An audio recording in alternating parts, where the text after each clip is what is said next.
No, grazie mille di essere qua, ovviamente ringrazio tutta la stampa, ringrazio tutti i colleghi di giunta e le direzioni, perché oggi cerco ovviamente in modo breve di illustrare gli obiettivi raggiunti nel 2024 e quelli che ci siamo prefissati per il 2025, come facciamo regolarmente ogni anno, ma tutto questo è stato frutto merito di un lavoro collettivo, di una squadra regionale, di una giunta e di un'amministrazione che è riuscita devo dire, a dare una forte spinta di cambiamento e di innovazione a Regione Friuli-Venezia Giulia. Infatti, come potete vedere, non so se vanno le slide un po' qua, esatto, dallo schermo, partiamo da un dato molto importante. Le risorse a disposizione nelle leggi di bilancio, il paragone tra 2018, ovvero quella che abbiamo ereditato, e la legge di stabilità che abbiamo appena approvato in Consiglio regionale sul 2025, che vede un incremento molto consistente delle risorse a disposizione dei cittadini di questa regione. Passiamo da 4,1 miliardi a 6,2 miliardi in 6 anni.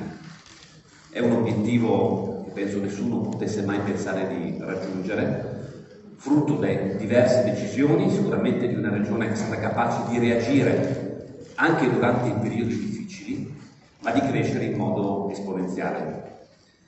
Dopo ovviamente vi racconterò anche le scelte che abbiamo fatto e che hanno contribuito a raggiungere questo risultato, ma penso che sia un dato esplicito: queste sono risorse a disposizione dei cittadini del Friuli-Venezia Giulia. Questo vuol dire esercitare l'autonomia del Friuli-Venezia Giulia, perché senza risorse l'autonomia non si esercita.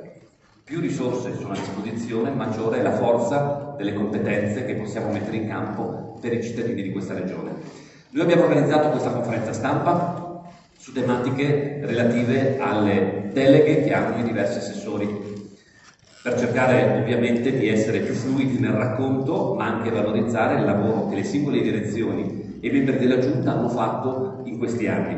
Iniziamo quindi dal vicepresidente Anzil, che ha la delega appunto alla cultura e allo sport. Una delega che ha visto già nel 2000... Voglio fare una premessa che vale ovviamente per tutte le direzioni. Questa legge di stabilità noi abbiamo fatto una scelta per il 2025 molto chiara e ritengo anche forte di responsabilità. Questa la definirei la legge di stabilità del consolidamento delle scelte. Abbiamo introdotto qualche nuova misura, ma abbiamo voluto rafforzare, consolidare e ovviamente destinare maggiori risorse a linee strategiche introdotte lo scorso anno e negli anni pregressi. Perché abbiamo fatto questa scelta? L'abbiamo fatta perché intanto abbiamo la capacità di capire le linee contributive che abbiamo messo in campo e le scelte di investimento che abbiamo fatto, dove hanno funzionato meglio e dove c'è stata maggiore richiesta. In secondo luogo l'abbiamo fatto perché introdurre sempre troppe linee nuove rischia di non dare risposta invece alle richieste per le quali la Regione, dalle imprese e ai cittadini abbiamo avuto richiesta.